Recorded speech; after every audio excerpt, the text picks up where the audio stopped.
बेंगलुरु में रोजाना 65,000 से ज्यादा बस ट्रिप्स चलाने वाले बीएमटीसी ने ड्राइवरों की हिफाजत और सड़क हादसात की रोकथाम पर खुसूसी तवज्जो देना शुरू कर दी है।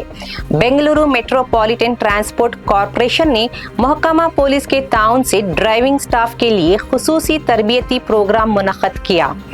ये तरबियती प्रोग्राम ट्रैफिक मैनेजमेंट सेंटर में मुनक्कद हुआ, जहां पुलिस अफसरान ने ड्राइवरों को ट्रैफिक से निपटने, सड़क के क़वानीन पर अमल करने और हादिसात का सबब बनने वाली सूरत हाल से बचने के तरीकों से आगाह किया। भारी ट्रैफिक के दौरान बसें चलाते वक्त एहतियाती तदाबीर पर भी खुसूसी तवज्जो दी गई।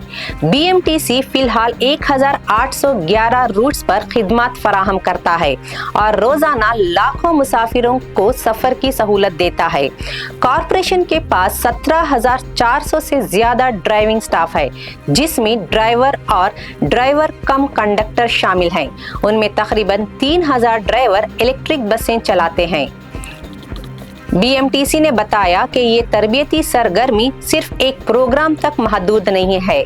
वड्डरहल्ली ट्रेनिंग सेंटर में बाकायदगी से महफूज ड्राइविंग सेशंस के अलावा जोनल सतह पर हफ्तावार आगाही प्रोग्राम भी मुनक्कद किए जा रहे हैं।